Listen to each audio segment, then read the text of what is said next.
Good afternoon, sir. Yeah, good afternoon. Hi, how are you? I'm fine. I hope you had good meeting today. You said you had a meeting today. Yeah, I had a meeting today. Went off well. Thank you. Okay, today students were here from 1:15. They were waiting for you. Okay. Yeah. So that's good. Though you have given the time to only, but they were here. So I think they have seen some ads also. Though they have not shared it with me, but I hope they'll share it with you. I Yeah, hope maybe that. they'll ask me the questions. Yeah. Yeah. So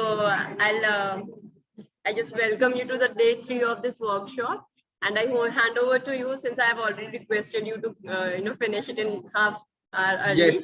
So and I really want to apologize you for that. No, Actually, it's our fine. event was already scheduled, so that's the problem. So No, it's fine. I'll work it out. Don't worry. okay. So over to you, sir. Thank you. Yeah. Okay. Good afternoon, all of you. Good afternoon. Yeah. Today we have a post-lunch session, so I'll try to make it as interesting as possible so that none of you doze off. Okay. And feel free to ask me questions whenever you want. Today we'll get over by 3:30. I think we've got about an hour and a half to discuss whatever we have. This is third in the series that I'm doing for you, and the last one that I'll do today. Let me do a screen share. Okay. So we had two interesting sessions in the last 2 days, and here we come to the last one where we'll talk about ideas, about insights, about the process, how ideas are made and stuff like that. But before that, let me start by showing you something, which is this, and who can tell me what is it called? I want a 4-letter word. Yeah, anyone, put your phones on and tell me. Sir, Meta.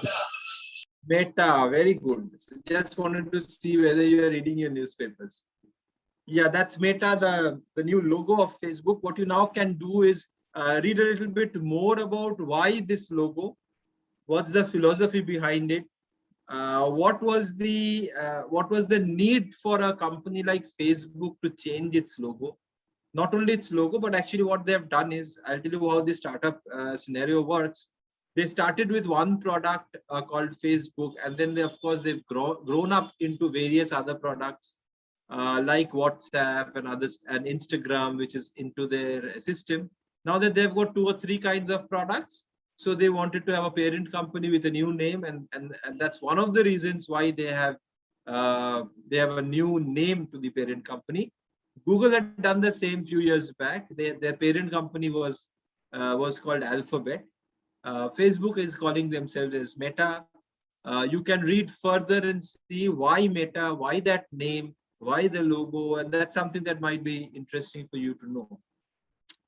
That's going deeper into something that is beyond news. So the news is that Facebook has changed into Meta as a parent company. The product doesn't change, so Facebook is still called Facebook, right? If you now you can study further and know why Meta and why this logo and whatever the theories are and philosophies behind a company is, because these are important once you get into that space of giving solutions, and which we are going to talk about today, on solving issues that brands raise, on answering the briefs and everything. You'll be required to think in this way, and to think in this way, you need to know how people behave, and something called insights. So we'll talk about insights today, and how insights play a very important role in getting good ideas, getting crazy ideas. Okay. When I'm talking about crazy ideas, I'm really talking about ideas which are real crazy. Now, I welcome you to the world of madness. So we had the last 2 days was more of a little serious kind of discussions that we had. This is the time when we really see how madness works. The reason why so many of you, even I, when I was young, I was attracted to the profession of advertising, is because I found that there is a certain madness and certain creativity happening here, and certain things happening here which is not happening anywhere else. So trust me, when I passed out of my college, out of my mass comm school, I had few offers from newspaper industry, newspaper houses to join their editorial. But I said, no, I want to get into advertising. And I have stuck to that from the first day I have been in a mass comm college, because somewhere I felt that this is something which I really would love doing. And if I can get into advertising at that point in time, I would, I would do justice to my skill sets and the way I had seen my career to be. So madness played a very important role in my thinking about getting into advertising. And today I'm going to talk about a little bit about the madness. And to start with, what I'm going to show you is a real crazy digital film done by a very, very, very famous advertising agency. This was done in 2021 May, so you can understand the timing, because most of at that time, we were all struggling with the COVID wave and everything. So as an agency, you had to be top of mind of your clients. So that's why they did this activity. They introduced a new brand identity, and they did this very crazy digital film. You just sit back, relax, and enjoy this film, and try to see, how crazy people can be in an advertising world. It just shows you the craziness that it can be. Okay, let me check once if I have got my audio connected. Okay, now I have. So I'll just play the film for you. How do you launch a global ad conglomerate's new brand positioning for all the world to see? You erect a billboard on a farm in New Zealand without a single human in sight. See? You're seeing it now. And now. And here it is again. Yup, and again. Wonder where the website goes? Well, maybe you should find out. You are on the internet. There it is again. So yeah, unexpected works. And again with the website. You see, so that's how crazy these people are in that advertising, in that creative kitchen, as I call that one. They just put up a billboard somewhere and they put a film and says that, look, no one else is seeing the billboard, but you are, and look, you are seeing it because you're watching this film. So brilliant stuff, a real out of the box thinking from this agency called. How do you launch DDB? You've heard about DDB? How many of you have heard about DDB? Doyle, Dane, and Burnback, an old agency, very old agency, and a very, very big agency. Okay, and look at what the creative officer says. It says the formula for creating breakthrough creative work that drives business results is timeless. Okay, so breakthrough creative work is timeless, always. Can anyone tell me one campaign, one particular campaign that made DDB DDB? It's a very old campaign, an iconic campaign that DDB did years ago. Can anyone tell me what that campaign is? That made DDB really big, and today it's one of the biggest. If you talk about the Ogilvy's, DDB in India is tied up with Mudra, so that's Mudra DDB. It's now called, but DDB is a global body, and it's tremendously powerful agency. It's under the Omnicom group, not the WPP group, of course. So one, the campaign that I'm talking about here is this campaign done in the 70s when, I think I talked about it in my webinar. This is the campaign that DDB did, and DDB became DDB. The Think Small and the Lemon and the Volkswagen campaign that DDB did. Okay, so that's just telling you where agencies are, how agencies think, how mad they can be. What we're going to talk about today in the next hour is the method to this madness. Okay, now this madness, it's not that one fine morning you wake up and you create these crazy ads. No, there is a method to this. There is a process in which this happens. Did the light go away there? Can you hear me? Yes, sir, we can hear you. Yeah, okay, fine. So should I continue or wait for a few minutes till the light comes? Sir, continue. Okay, fine. Okay, so we're talking about the method to the madness. That's exactly what I'll share with you today. How this entire process goes. We are going to talk about the work and the work today. There's nothing but the work and how does a creative team approaches a particular work. So uh, in the last 2 days we have talked about. Is there anything that okay, fine. So in the last 2 days, we have been talking about how to approach clients, how to plan your business. Now, today we'll be talking about how to approach the work, right? There's something called insight mining, and there's something called idea and execution. Execution, I'll keep it aside because, of course, that's a very different topic altogether. And of course, ideation is something that is a continuity of the mining process. I'm going to tell you how this entire thing works, how you create this kind of work, and how the method is looked at. Okay.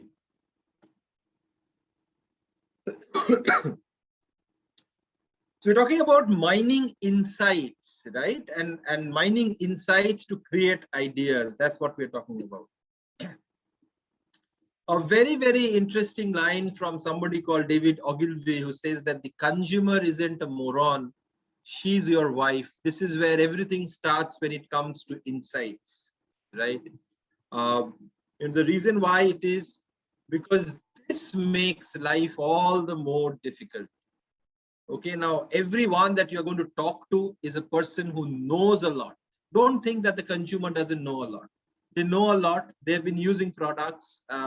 In Ogilvy's word, they are your wife, and that's why it's much more difficult. And you have to be yet more careful. So be careful. Are you there? Yes, sir. So be careful and give a lot more effort to understand and fulfill her needs, right? So you have to be very, very careful with your consumer. I am now talking on behalf of the entire creative, team that works in an agency. So when we get briefs that we have to create a particular campaign or create a particular ad, we start with the consumer, and we start with the consumer because, of course, that's the person who's going to read.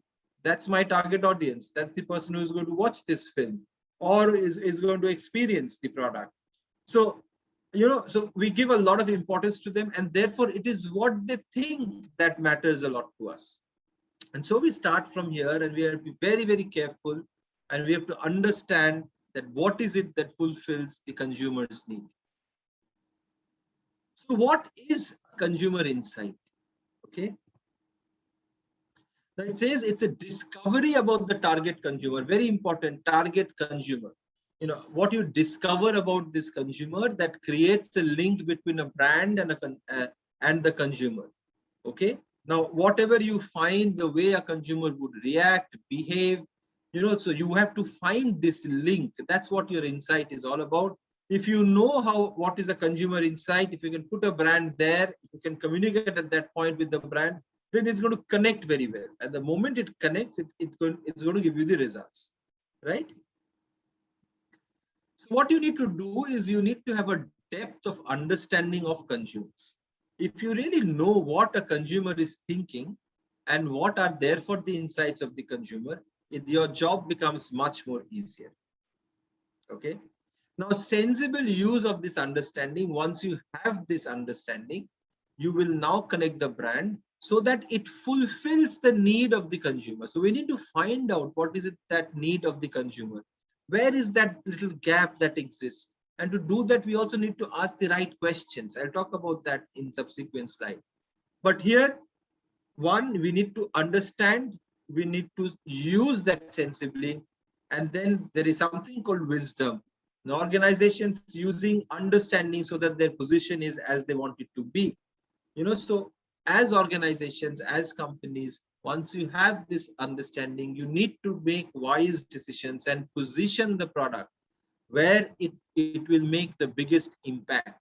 The reason why we do advertising is because we want that piece of communication to make certain impact, be it in the life of the consumer, be it in fulfilling their needs, or be it something that they are associated with. But yes, consumers are in the center and everything happens around them. Okay. The magic of insights, right? It's a very, very amazing chapter, the chapter of insights. And if you really start talking to people, if you really start talking to your consumers, you will love to know what they have to say. Okay, here is an ad that I'm going to show to you. It's an ad by BMW. And look at the insight and therefore the magic, how it converts that insight into a creative ad. So it's a women often wonder why men refer to their car as their baby, right? A lot of men, you're in the class and you'll understand all the men around you and all the, when you have your own car, you call it, okay, this is my baby. And I take full care of my car. I go out of my way to take care of my car. They also feel that for their man, the car is the ultimate attraction. Well, come what may, the kind of attachment men have with their car, and of course, not only men today, women also have, but predominantly men used to have, own cars. So it comes from that insight, because I'm talking about a campaign which was done years ago. Women understand that it is that ultimate attraction. Okay. Cars have always been, and therefore keeping these two insights in mind, here is an ad that BMW did. Okay, it says the ultimate attraction, very, very simple. BMW, you see these wonderful ads which had happened. These are something that happened in the 80s and 90s when print was very dominant. Just look back and see these terrific ads that have happened. One of those creative ads. Okay, BMW is the ultimate driving machine because it is the ultimate attraction on roads. That's precisely what the ad talked about. And that's how a typical insight of how men see cars as, that converted into this kind of a creative rendition. So we'll talk about few such ways to reach the methods to reach this kind of solutions. Now, where can I look for insights? And a very interesting question. There's so many things happening and I want to have insights. Where can I look for it? Okay. I hope this existed. The marketplace of ideas, they don't exist. Okay. Then you could have gone and, bought few insights. They don't exist. Trust me, there is nothing called a marketplace of ideas. We would all have been happier if that existed. But yes, there are other places where you can. And therefore, since you don't have a marketplace where you can just go and buy and get an insight, it has to be mined, right? And by mining, I say you have to be, what you do in a mine, we kind of dig and we get things out of there. So you have to dig and get things out of here. That's precisely what has to be done. And trust me, it's a tough job. It's not that it's as easy as I'm saying, but it's a tough job. When you go and do this, you'll understand, like mining is, mining of minerals, mining of precious stones, diamonds, it's difficult, right? This is also difficult. But if you can really do it, you have done it. And your ideas, your creative rendition will be really out of the box. And to do this, there is no formula. However, there are some directions that might help your life to get easier. So I'm going to tell you about these directions today. I'm going to, and then of course, you need to grow that up into something from where you can mine and get those insights. Okay, so how to mine insights? Everything starts with knowledge. I said on day one of the session. Here also it starts with knowledge. It begins with gathering knowledge and information. There is no way out of it. Advertising as a profession is about knowledge. It's about the fact, people who know more, they would come up with great ideas. So you have to keep on knowing more. And it will be a challenge always that you have to be, top of the ladder in terms of knowing. So keep on studying, reading, visiting, traveling, going to new places, experiencing new things. Be adventurous, take up sports, different kinds of adventurous sports. Try your hands at everything. I think that's what makes advertising advertising. Even when it comes to mining insights, that's where we all start. We start from knowledge and information and know about everything, about the category, about the product, about the consumer. This is from rightly from the creative side of thing. Okay, so you need to know what's the category, where does the product fit, about the consumer, what the consumer does, what the consumer eats, how the consumer behaves, what the consumer wears. So think about it. Just know more. Then know about the market, about the competition, who's doing what ad, why, what are they saying, why are they saying, how do their ad look like, what are the logos they're using, what are the fonts, what are the what is the copy structure that they have, what is the tonality that they're using. Just keep on knowing. Okay, know about the communication, know about anything and everything that you can. So the more you know, the merrier it is, and that's where your mining begins. Okay, because the more knowledge you have, the better questions you will ask. Now, where can you get knowledge? Okay, yeah, I've been talking about it, that knowledge is important from day one, but where can you get knowledge? One, of course, is your desktop research. I think I spent a few minutes on this in the first session. Magazines, articles in newspapers, of course, internet. Internet has become the most important source of knowledge. You can give a desktop research, yeah. So you can spend a lot of time in the internet and get a lot of information about so many things. Yes, but then again, this is what is very, very common today. Okay, so you copy stuffs, you read the internet, you get stuffs from there, and then what you see is that they are all wrong. So what you have to understand is, whenever you are searching the internet for your research, you need to check your sources. Where is it coming from? I'll tell you something I'm sure a lot of you might be knowing. Wikipedia is not a very strong source. Okay, if you say that I have got this from Wikipedia, and that's the most common one that we all refer to, it's good for you to just take a look at, but that is not a relevant source. Wikipedia doesn't work, because if you read Wikipedia properly, you scroll down, read their policies, they very, very clearly says that they are not responsible for the content. It is not a curated content. It is just, stuffs what people have submitted to them. Okay, so don't come back and tell me that, look, I have got this from Wikipedia. No, Wikipedia is not the right source. So you need to check your sources. It has to be some organization, somebody who has a right to publish. It has been people who are talking about. So you have to find out those sources whenever you're hunting, whenever you're looking for research data. Okay, so just not blankly copy everything from the internet, otherwise you'll fall in a great mess. Okay, next, read what experts say. Your books, there are articles, there is interviews, two platforms. One is your LinkedIn. LinkedIn has a lot of articles which the experts write, and there you can actually get hold of the source, because you know who's writing. You can check up his background, check up his data, and where is he from, what courses he has done, which organization does it belong to. So that's a wonderful place where you can actually hunt for your data, particularly from the expert's point of view. And then Twitter to some extent plays a role here, because all professional, Twitter is a mouthpiece for all professionals. So they might be saying something there, and you can actually pick up and say that, look, this is what that person has said, because it's in a platform which is managed by that person. Okay, so Twitter is that mouthpiece. So Twitter and LinkedIn works, right? But then again, it's important that you know who you are taking this from. So if today I stand up and say something on music, it would make no difference, because I am not the expert on music.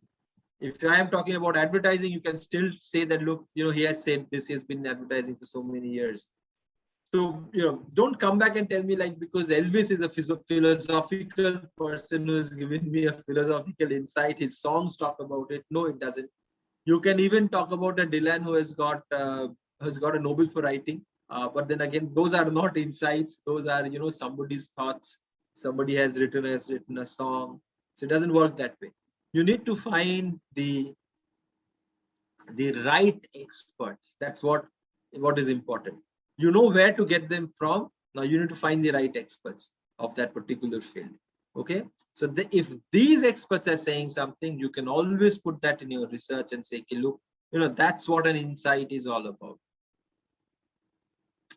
Now, what to do with the information? Now, you got some information, you've done your research, your desktop research is done, you've found, and now what you do with the information?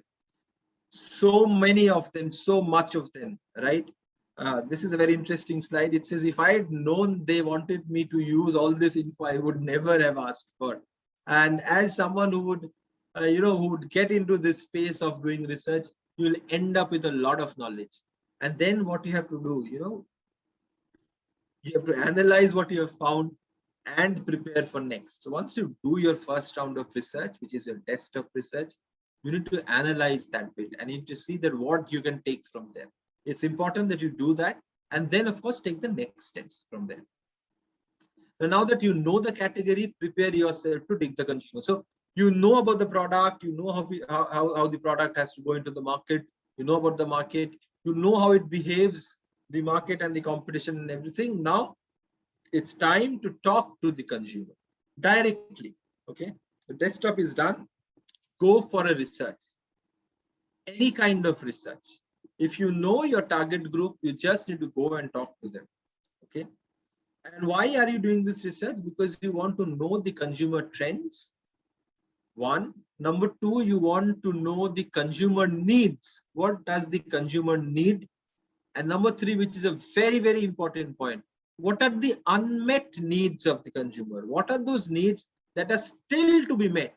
If you can find those unmet needs, trust me, you put your product, you put your brand there, it's going to sell. Because those are needs which are not fulfilled. To find the unmet needs, you have to find the met needs and the overall needs of a consumer. And then, of course, you can only do that when you're talking to them. So the consumer research, how you do that research? You start by questioning people. You can do group discussions. Group discussions is an amazing tool. Okay, if you know who your target audience is, get them into a classroom, in a room and do a group discussion. Let them talk, let them discuss. You can really hear them, listen to them, and you can pick up your points right from there. There can be personal interviews also. The PIs are also interesting source of consumer research.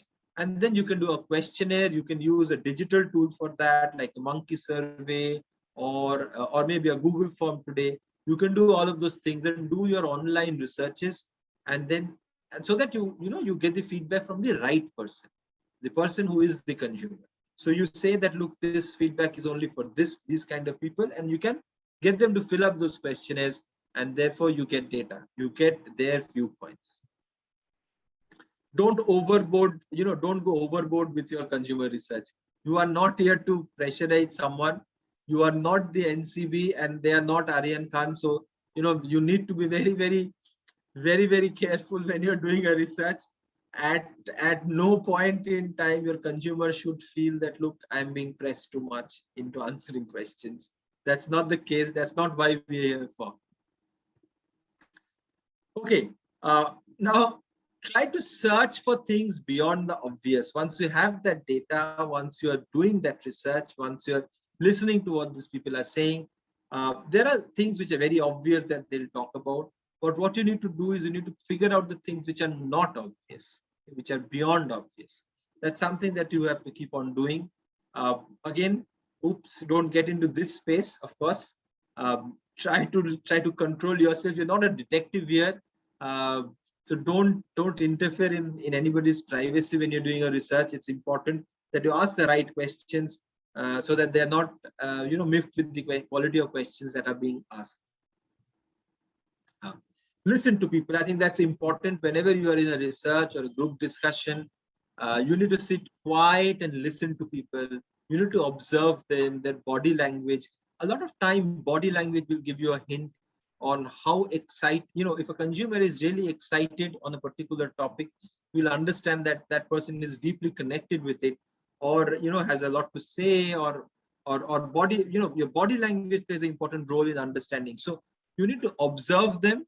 You need to listen to them very carefully. That adds to your findings in a particular consumer research. Okay. But then don't reach this stage where you are just standing and observing and not actually saying anything. Okay.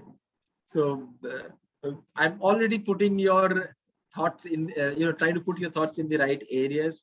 Don't ever go. Research can tend to be really extended at time and just go beyond the control. So just keep your research in control whenever you're talking and asking the questions.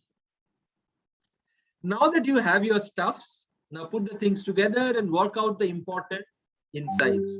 With all the data now that you have, now you want to put them,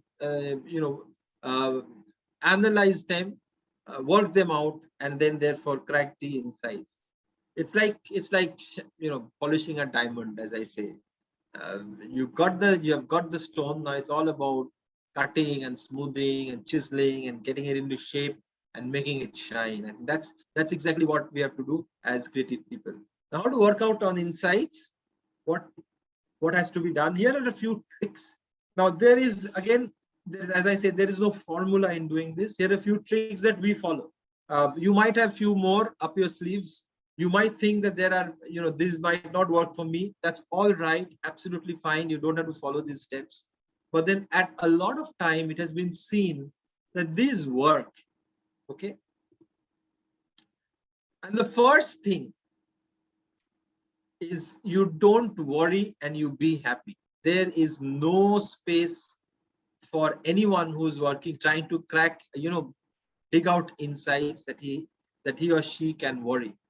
You have to be happy when you're actually thinking about it, when you're analyzing, when you're talking. You really have to be really have to be happy. It says that there is an article. Again, what you see today is whenever I am showing you data, and I will do it today, like here, I'm always giving you the source, right? So here's an article, a brain mechanism for facilitation of insight by positive effect in the journal, whatever, is a little confusing stuff. I've read through that journal. That's a different thing. So it says that people in a better mood are more likely to solve problems by insight. Okay. So be in a happy mood. If you go to do insight mining after having a fight on the road with someone who has dashed your car, you are not going to get that insight. It's very clear. You need to have that calmness, and you have to be in a very positive space. And then if you sit and go through your data, you'll probably get better insights. Yeah, relax, take a break. If it's getting stressful, you need to take a lot of break. Okay, because your mind is at work here. Okay, it's your brain which is exercising right now. And this is about your brain to exercise. Again, another research says that, another study says that providing participants with breaks improved their performance as compared to participants who didn't get break. Okay, so whenever I do, generally, this is an online class, but whenever I do offline classes, I give a lot of break. I love giving breaks, and those breaks I try to make them productive. And therefore I like balancing my classes or my sessions in that way. But since it's online class, so I'm more or less, it's becoming a one-way traffic for an hour and a half. I know it's very, very stressful, because I'm not the kind of person who would like to go into a class and spend an hour and a half just listening. I love to ask questions, do some exercises, play some games and stuff like that. Those make things much more productive in the long run. So whenever you're working out insights, take break, do anything. You want to read a storybook, listen to music, go ahead, do it. And that's there, and that's precisely what the third point is to recharge yourself. Okay, it says research has shown sleep to help produce insight. So it's not that this is wrong, because a lot of times we say that just go and sleep over it. It's important that if you've thought about something today, tomorrow morning you are actually likely to come out with a great idea, maybe a great insight. An insight actually lead to ideas. So insight is the first step to ideation.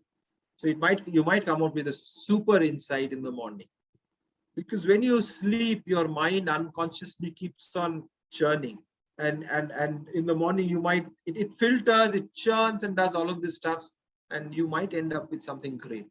Okay, so recharge yourself. Go for a nap at certain time. Say, try to think about it, sleep over it, and then you might end up with a great insight. Huddle up.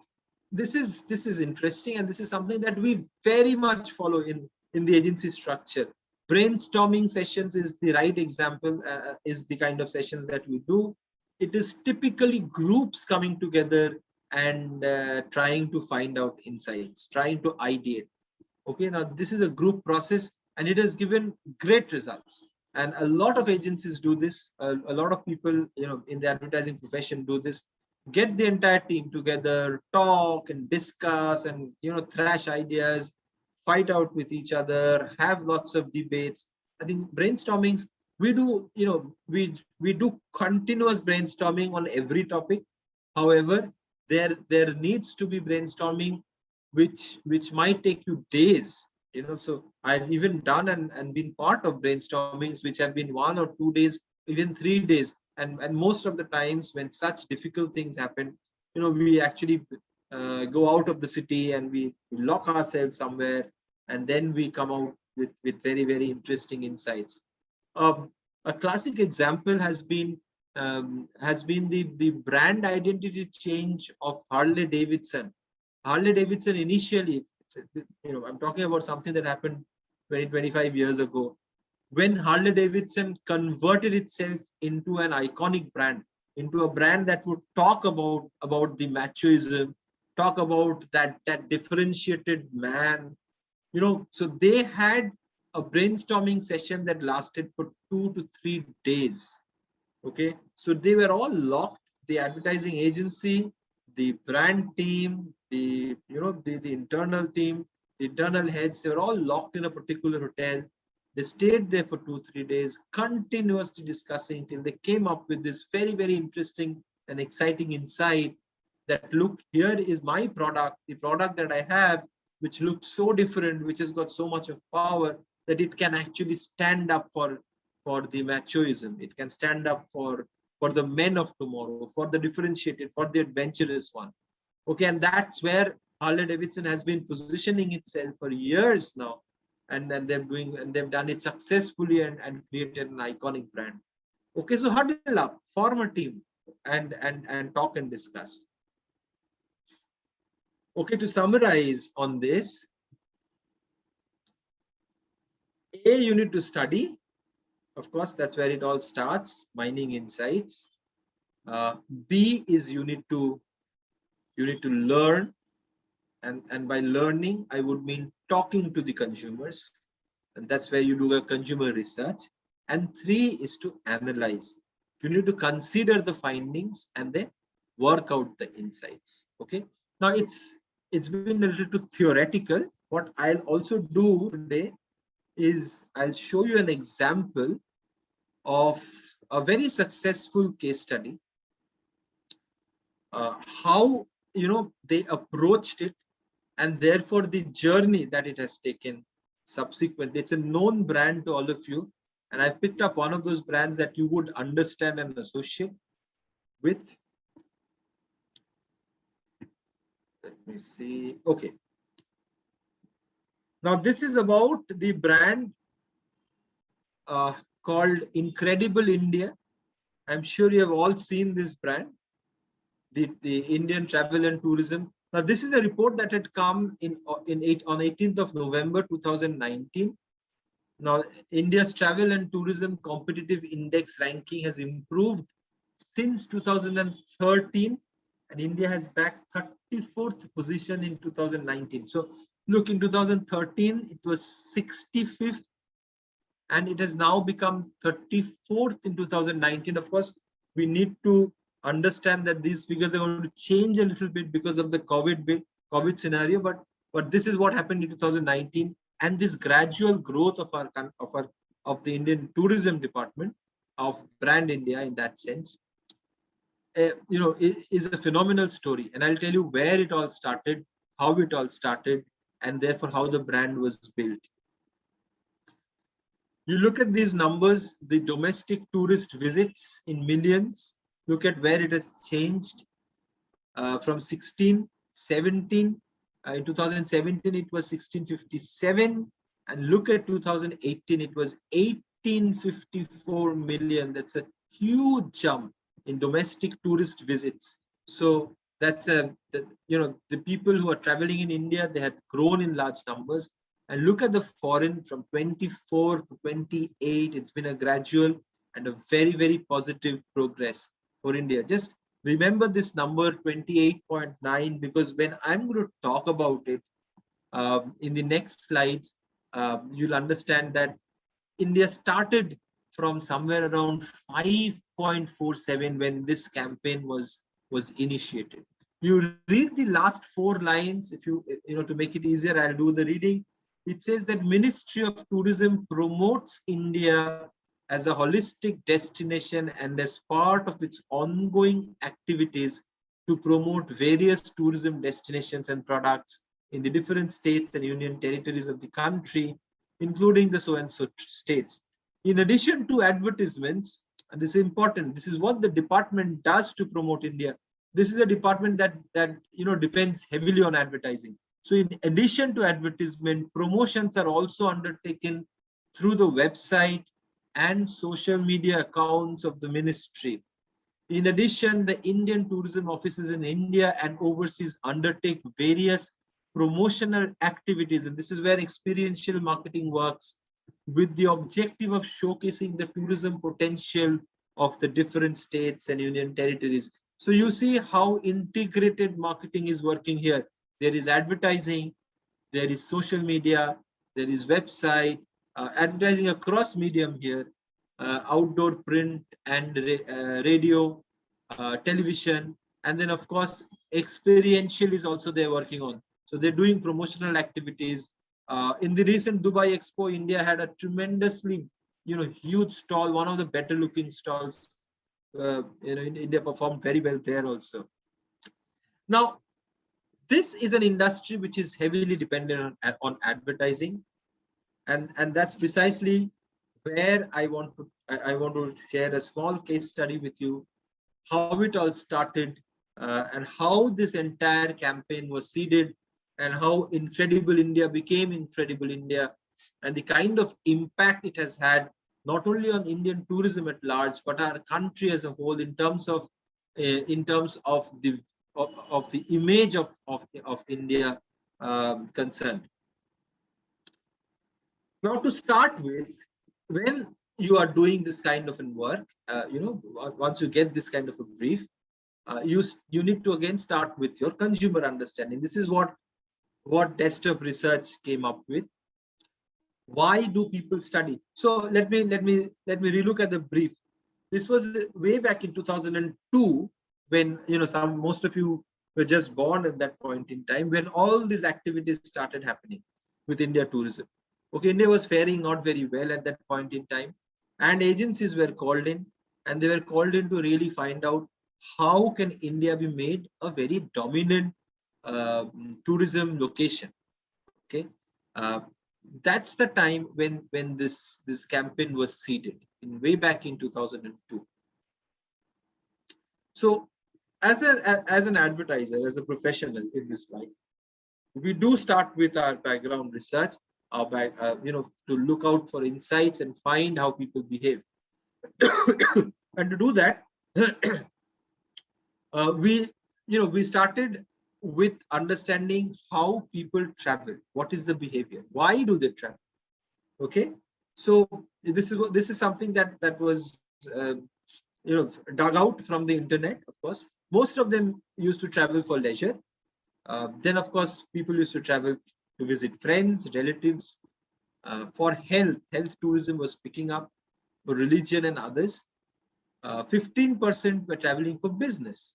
The ones who are traveling for business, I'll not take them as someone who is going to go for a holiday after a business. It's a little rare. But then yes, 7% not specified. But 51 and 27 are the ones we should be really thinking of targeting in this case. And how do they travel? 51% again, they take air, 41% take road, and about 6% take water, which is very, very less amount. Rail, again, this is a global scenario. So of course, very few people in the rail also. So air and road is important. And the reason why we need to know the mode of transport is we need to know where we have to place our ads in. So if people are traveling by air, I would want a lot of our ads to be in the air, right? To be in the, to be in the airport, to be maybe inside the plane. So inside the plane, if I get branding space, or I have the in-flight magazines, I can do ticketing, I can do, plaster it at the back of a ticket, various things I can therefore think of.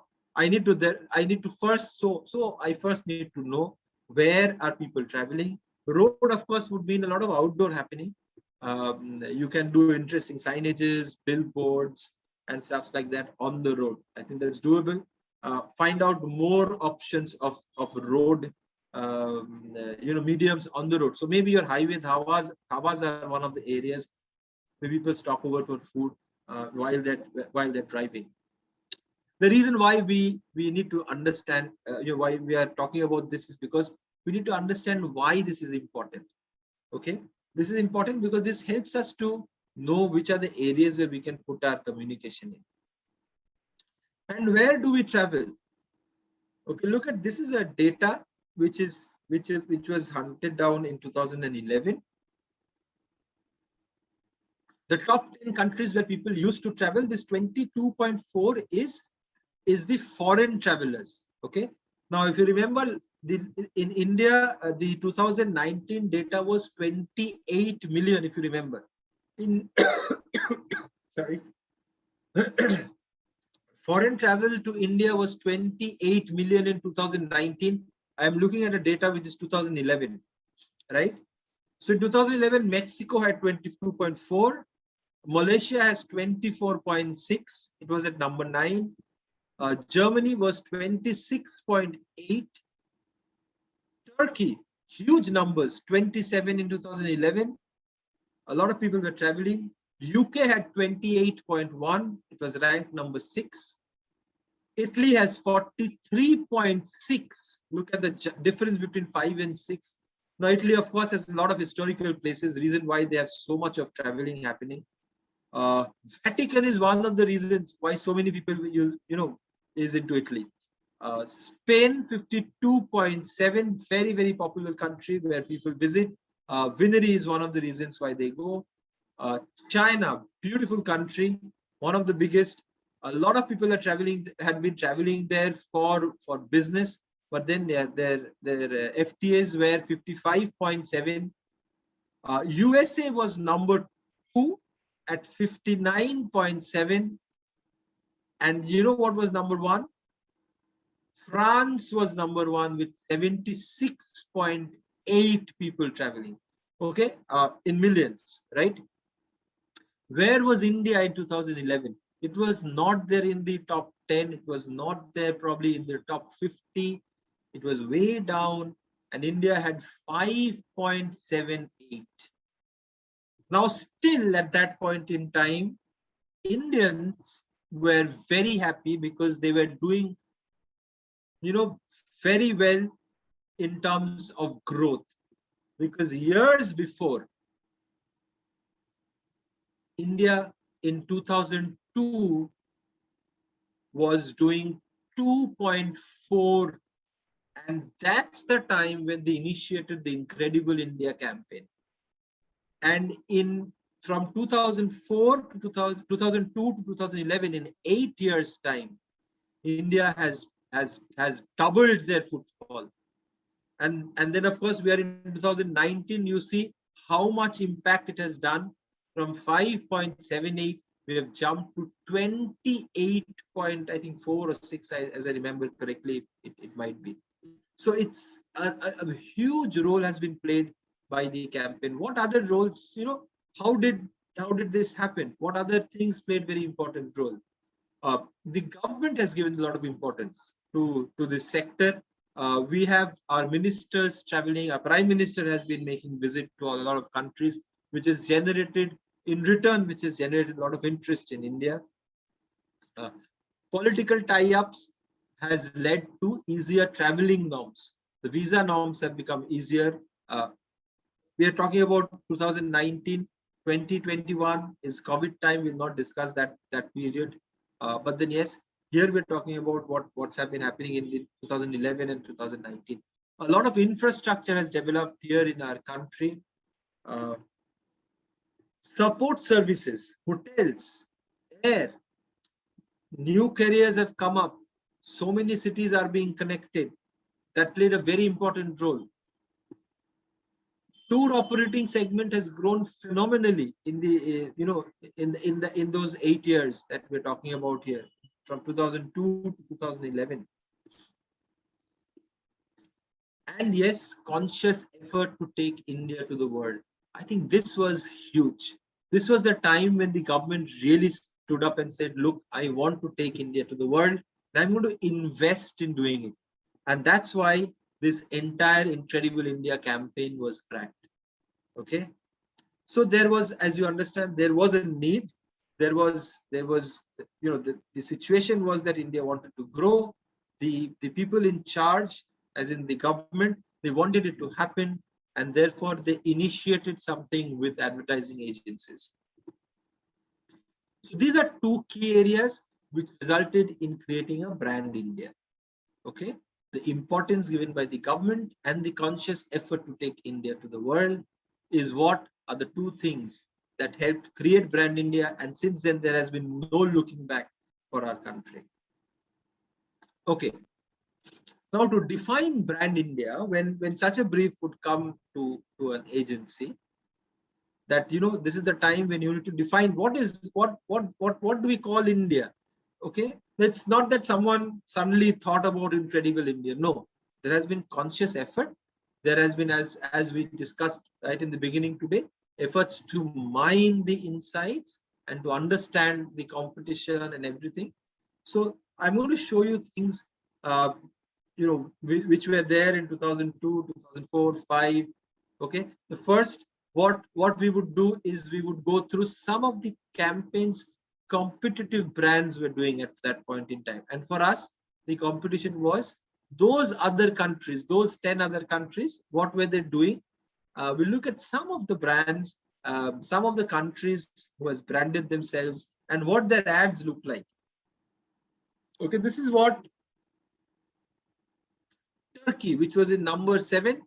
This is what Turkey, their campaign was on. So as an advertiser, you need to create this kind of what I would say, your scrapbooks. We were talking about scrapbooks yesterday. So this is precisely what a digital scrapbook would look like. That's your positioning. Turkey talks about feel free, feel your own, and their tagline is Turkey welcomes you. So you know exactly what Turkey, look at the visual of freedom and everything. So that's what Turkey has been doing. You see, they've got a nice little creative touch on the part that you spread out your hand and you show your freedom, which acts as the T of the letter Turkey. The logo has been created in a similar way. So that's what Turkey has been doing at that point in time. It's just I'm taking you through the entire stuffs that an agency must have done when it was trying to crack Incredible India. Okay. Then they also positioned another campaign. They were talking about there's lots to experience, there's lots to see in Turkey. So they did a campaign called Turkey Unlimited. So that's unlimited peace, unlimited history, unlimited Turkey. So that's precisely how they had positioned themselves. Look at this, the chance to meet celebrities. I think this is a seal or something. Yeah. It says meeting with the mammal amongst the most threatened species in the world. To do that, you have to come to Turkey. So unlimited opportunities is what they were talking about. This is, I think, art, some kind of Turkish art, the carpets that you get there. Yes, people go there to buy these carpets, and of course, that's one of the reasons why it was in their campaign. That was Turkey, and then I'll talk about Spain. Spain, I think, was number 2 in the list, if I remember correctly from what I showed you guys today. It says enjoy, be happy. It takes that flavor of an insight where it says that when you're traveling to be happy. It's a smile, you're in Spain. Very positive campaign. It's very simple. Smile, you're in Spain. Okay, that's how simply they have done it. The Spanish tourism logo was very bright and brilliant with yellow, black, red, and they've done that. They've created that space in the look and feel. Okay, so smile, you are in Spain. So that's the entire campaign that they did. Then they also did a campaign on the tagline Spain marks. This art and culture. So see the real Spain. This is something on Spain marks. So it shows that what is it really special about Spain. Okay, so this campaign on Spain marks, and they talked about where exactly you can find these kind of stuffs in Spain. Okay, that's Dali for you, and Dali of course is someone who's recognized through his mustaches. Yes, fashion again. It's something that's part of this country. This is about bullfighting, yeah. That happens in Spain. Food, yes, very interesting. These are things that make Spain Spain. So there was art, there was cultural bullfight, there was food, that makes Spain Spain, right? So these are things that actually worked for this campaign. All the campaign on Spain marks. Then, of course, the next is Mexico. Mexico is a very lesser known country in terms of tourism, but then yes, it has done a tremendous campaign. Okay, the biggest pyramid in the world with a church on top. Mexico did did this entire thought around the around their country, as in there are stuffs here that's nowhere in the world. Okay, so the place you thought you knew. So we have a certain vision of Mexico. Their campaign talked about no, it's something else, and that's precisely a colonial city on a beach. Is what Mexico. Trees 100 feet underwater. Look at how appetizing these ads are. Not only in terms of look, but in terms of the entire communication. You'll feel like going to going to visit that place. This is a smart campaign that Mexico did later. It says there's more to see here. It's a unique American vacation. Okay, nice line. It says we rank 42nd on the list of tallest buildings by United States. And the copy is very interesting. It says people visit us to see the sky and not our skyline. Okay, very smart, very touches that heart of a traveler. You come here to see the sky and not the skyline. We believe UFOs exist. We are not sure of taxis, right? With only 15.6 people per square mile, we simply don't have a need for cabs, nor the hustle and bustle that comes with them. Okay, so you see, it's open spaces in Mexico. That's what they're talking about. We dip our fries in salsa. That's food in Mexico, right? Then, of course, France did this rendezvous with France. They're talking about rugby, Paris. You see that's the very French image they did in the campaign. Parties and fashion, and that's precisely what France was all about. Then, of course, Great Britain. You're invited. It's a great place to talk about. So share your Great Britain. So there's so much history here that you talk about it. You share stuffs with your friends and take Great Britain into conversation. It builds conversation. Okay. This is about Scotland, and then this is about, I think, somewhere in Ireland, I think. if I'm not wrong. Yeah, countryside of Great Britain. Simple. This is how Great Britain was doing their communication. Now, what has to be seen here is what your competition is doing, what kind of layouts they're doing, what kind of copies they're using, how smart they're talking about it, their logos, their style, and everything. Okay, they're talking about entrepreneurs also in Great Britain. Okay, that's how you position your country when it comes to tourism. Okay, Australia is, goes out of the box. So where the bloody hell are you? It's so Australia. It says we have, if I read correctly, we have polished our silver, we have lit the rock, and checked under the table for goannas. So where the bloody hell are you? That's so Australia, and that's how their campaign went about. This is one of the campaigns which talks about there's so many things in this country. Where the bloody hell are you? And then of course, this is another one which says arrived, and wanting to go back to nature, and departed not wanting to go back home. So once you arrive here thinking I'll be part of the nature, once you depart, you don't want to go back to home. And that's what Australia is all for you. Tourism is an amazing space where you can do all of these things. It gives you that openness. Okay. Look at Australia. One important thing that you all saw in these campaigns was the power of visuals, right? You are selling what people want to see. Okay, and that's something that was picked up from this research, that visualization plays a very dominant role in tourism advertising, and that's what was also used in the Incredible India campaigns. This is Greeks historical place. Culture was what they were talking about. The true experience. This is real. This is where you really find the things that you read in the books. Okay, that's how your Greece tourism was all about. Let's see what other I have. A few other. Malaysia, he was doing something like this. It is truly Asia. It's truly idyllic. Malaysia was doing this. No specific positioning they were doing. But this is Singapore. So suddenly shower in a bright sunny day. A very different experience. Of course, it's nearer to the equator. It is likely to get that 4 o'clock rain. Food in Singapore, happiness, smile, and you see, there's so much positivity in a tourism campaign. Now, with this learning, of course, this is. I think, United States, right? Okay, something about the history, and US, which was number 2 in the list, was also promoting itself, as you see. Louisiana doing, and state-wise, Virginia doing adventure sports. Yeah, so that's how USA did. Mauritius also had ads. That's open beach and everything. Okay, shaken not stirred. Maldives is now doing very well in tourism. But yeah, the promotion had been happening for a long period of time.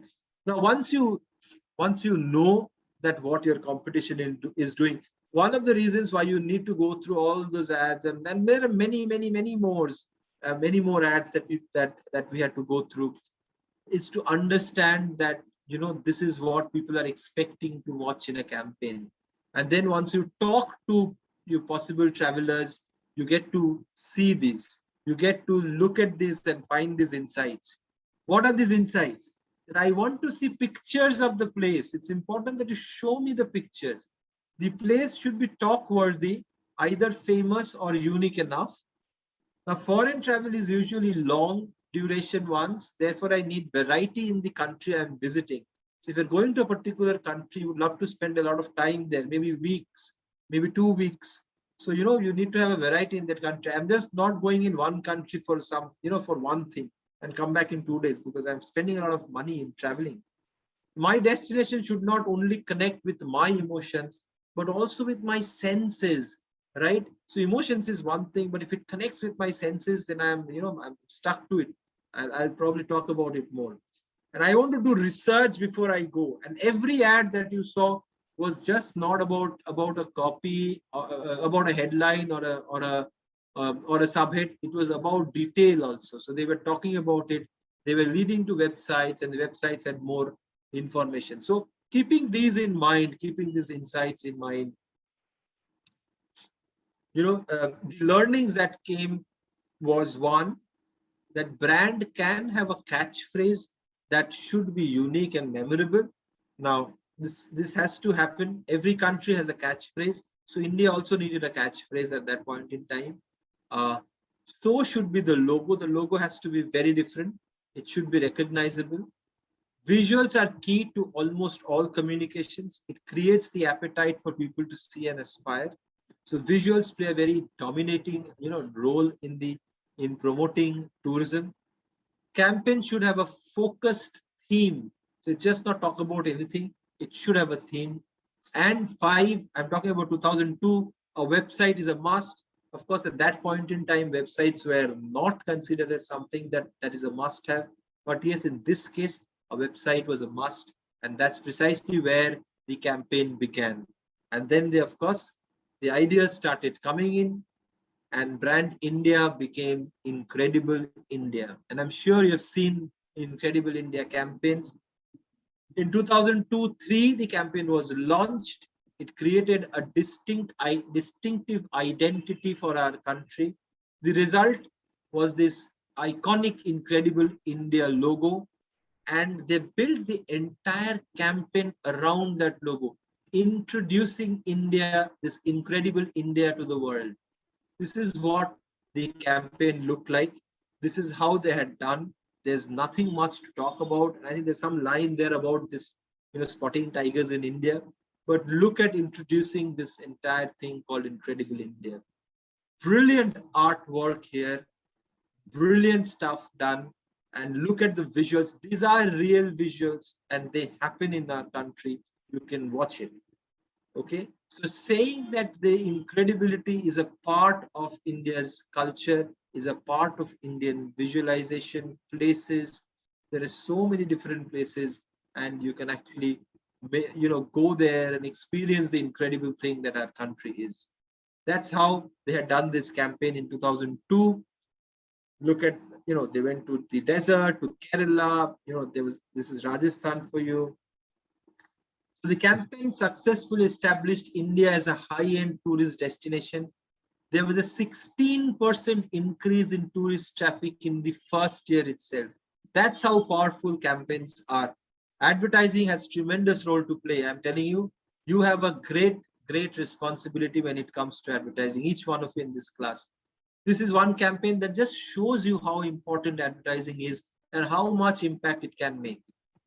Okay, 2003-4, in the second year, they focused on spiritual tourism in India. They felt that, yes, that's one area where a lot of people are coming. So this was the kind of campaign that they did. The Incredible India campaign on tourism. That was on, I think, on yoga or something. This is on the acupressure and stuff. Then, of course, this is your spiritual, your existence, meditation. This is on spa and wellness. So that's how what this India is, how differentiated. Now you see, they've created sufficient differentiation. If all the other countries were not now talking about exotic locations, we are talking about experiences, about touching the senses, right? So therefore, spiritualism played a very important role in this. Okay. So this resulted in a 28.8 increase in tourist traffic and a #1 ranking in the Travel and Leisure Readers Survey. This one campaign of 2003-4. Of course, India was one of the top 10 preferred destinations for discerning travelers. Okay, according to Condé Nast Traveler. In 2004, Lonely Planet, in a 134 country survey, ranked India among the world's top 5 favorite destinations for individual travelers. You understand, discerning traveler, you see individual travelers, and that's precisely what that campaign was targeting. To get these people into the spiritual space is not for a group of people, it is for individuals, right? And that's what's the target, and that's what campaign had achieved in 2003-4.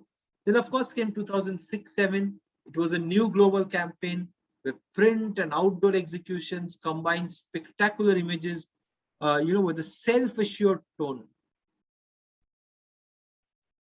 This is the, it showed the power. So it said not all Indians are polite, hospitable, and vegetarian. You know, it broke the things that people have in the mind. But that's wonderfully done campaign. Super line. This is again an impactful campaign that came from Incredible India. Just how do you paint a canvas that's 10 feet high, weighs over 4 tons, and does not stand still? We're talking about art on elephants. You want to see that? This is where you find in India. Okay, look at this. It says doors open in all 4 directions. All are truly welcome. You know, this is what happens at the Golden Temple. Amazing campaign. Rat race, stress, corporate friction, rise above it all. And that's where Himalayas are. And you can actually go up there and do a lot of things in terms of adventure, spiritualism, and everything. It's a bit like a Bollywood dream sequence, only you are in it. You know, whenever you are in Rajasthan, that's precisely what it is. Okay. Step-by-step guide to salvation, right? So brilliant campaign from Incredible India. The inspiration behind the rapid advancement in camera technology. Okay, so you see, cameras were doing decently well at that point in time, and these were the kind of visuals people used to take, and the brilliant colors and everything this campaign had. I can't read properly, but it says, "One day man will travel." I can't read it through, but anyways, it's about Kerala. I don't know whether you can read it in a large screen. A little difficult. So it probably as many festivals as days on the calendar. It's tough deciding on the time to visit. Okay, there's so many festivals in this country that you can come anytime and you'll be part of any festival almost. And to think these days men get away with giving flowers and chocolates to their wives. What a wonderful line. Okay, so the reason why Taj Mahal was created. 2006-07, the campaign went on to win the Pata Grand Award for marketing and was one of only 4 Best of Show Grand Awards out of a total of 339 entries from 132 organizations. That's how celebrated it was as a campaign in 2006-07. Now, as you see, the quality of campaign grows. As you see, the impact it keeps on doing, the numbers it keep on changing also. Then, of course, 2007-08 was talking about colors of India. Okay, breathtaking visuals. The campaign was launched globally in 71 leading newspapers and magazines. What an incredible achievement that 71 magazines around the world this campaign went into. Simple campaign, talks about colors, and colors at the core here. India is a colorful country, and that's where the insight existed. And here you show pure white. And the copy in the end talks about it took 20,000 workers, 1,000 elephants, and 17 years to build the Taj Mahal, World Heritage, ultimate symbol of love. That's about the fact that people want to know when they want to, do their research. But this is what excites them. It's pure white. We're talking about colors of India. This is watercolors. I don't know whether this is. This is again, red, hot, as in the chilies. Mustard, yellow. What do you see in this country? Colors in different shapes, different forms, and in different places. Coffee brown. Very, very interesting. Mystic maroon. Amazing shades. Technicolor. Tea green. Deep purple. Charcoal gray. Camouflage. What a wonderful thinking this entire campaign was. Honey brown. Golden yellow. Ultramarine. Flaming orange. Multicolor. You get it all in this country. Suntan. Oil paint. Pure gold. Revolutionary green. That's the entire color palette of India. And that's the reason why India is so incredible. It was then, of course, 2008-09 was based on the experience of those who came to visit India as tourists and stayed back to make India their home, right? Another campaign, very, very specialized campaign. They said that country of birth is France, motherland is India. So a lot of people had come to India and then they have stayed back. That's something that the researchers found out, and that was converted into a campaign. Okay, a lot of people who are coming here and staying back, falling in love with this country. Country of birth was USA, motherland India, and the reason and the visuals show why this particular Julie Martin had stayed back. She was born near Hollywood. There's a story there in the copy, of course. You can look back in these campaigns. Of course, they exist in the social media as well as in your internet. So, country of birth Algeria, motherland India, amazing campaign. Your country of birth, one in Germany, one in Spain. They came to India, they stayed back. And then this brilliant film. You must have all seen the film previously. I'm going to show you again. But it's a wonderful film that talks about India.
बहुत अच्छा।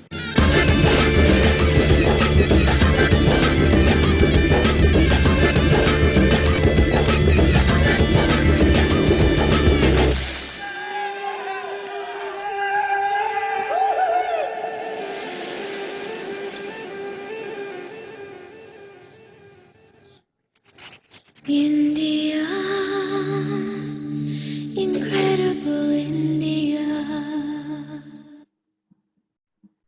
This was one of the, I think this was the first film that they did for Incredible India. And, the kind of result it generated. India was voted as the 7th best destination in the world after this campaign. And it's the world's leading destination marketing campaign 2010. And the journey has been, continuing since then. Asian Guild Award for contribution made by Incredible India campaign in creating awareness about India among Britishers and British Asians living in UK. It's a Global Traveller Award 2010. India has been voted as the best international tourism destination by readers of the Global Traveller magazine. And the journey has contributed subsequent to this, of course, for Incredible India, the focus shifted from the country as a whole to state specific.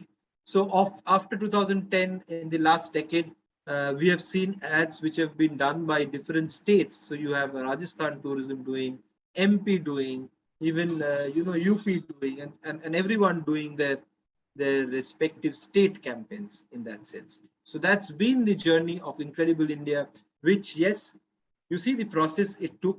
The ads were the final products, but then there was sufficient research behind it. There was insight mining behind it, and then they took a process through which they created this amazing ad. So that was the example, and I think we'll not have much time today to take it further. But that was about the work. I'll open it up for the next 2-3 minutes I think we've got about 10 minutes, if I'm not wrong, where I can take questions from you and answer if there's any. Am I audible, sir? Yes, carry on. Excuse me, sir. Yes, carry on. You're audible. Yes, sir. So I'm about to share the experience about the workshop. Hmm. Yes, sir. So first of all, I got to know about the two types of people involved in advertising, that is think tanks and skill champs, and how we can differentiate us on the basis of that we belong either to the think tank or to the skill champs, and also the business perspective, then about the planning strategy and the execution part. So I believe I belong in the skill champ category, and if any opportunity is provided to me related to the advertising, I will definitely opt for it. Tarun, you're in mute. Yes, sir. So I don't have any questions as in, but I'd just like to show. I was just like to tell you that I'm much more interested in advertising field after attending this workshop, and I would love to, as Anjali mentioned, I'm also very interested in advertising, and I'm just looking forward to uh, join this industry. Like, I want to contribute to this, and yeah, it was good to attend this workshop. Great. Happy to hear that so many of you are interested in joining advertising. But to do that, you need to start your homework, yeah? And that should have started yesterday. So as of now, it should have started yesterday. So keep on doing your homework. That's from my end. Do keep on following everything that comes. Try and learn and know and practice creating stuff. And you can do it within your classmates, form a group, discuss about ads, and that's how you can get started. Thank you, sir. I think you have explained it in such a manner that they have got everything. You have a question? There's a question that a student Yeah, has. sure. I think we have time for questions. Yeah, hello, sir. Nikhil this side. Yeah, Nikhil, hi. Sir, I have a question, sir. How an ad agency tackle a situation when a advertisement which just went on air goes into a controversy? Good one. So, so first things first, let's take up the recent example that has happened with Shah Rukh Khan's case. Byju's was the brand, and suddenly this entire Aryan Khan issue came up, and they had to pull down their ad. So that's the first thing an agency says, that look, when an ad gets into a controversy, first thing you just stop it. That's the first thing. Then we get into discussion with the client, find out where the areas where it needs to be corrected. If it's a crisis situation, as you understand.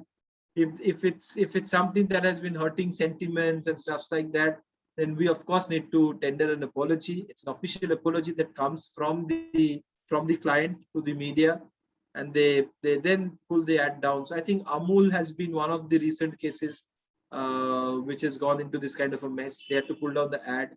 If I remember another brand, I think MRF also, CH something, one of them had to do the same thing. And nowadays we have to be very careful, because so many people are right after you. Once you are publishing something, you get trolled in the internet, and then people find out various reasons to pick up something which actually doesn't matter. Today morning, I think there was an issue with a campaign done by Sabyasachi, or jewelry campaign by Sabyasachi. So these are things that happen. Now either Sabyasachi tomorrow can stand up and say, look, that's what my campaign is all about.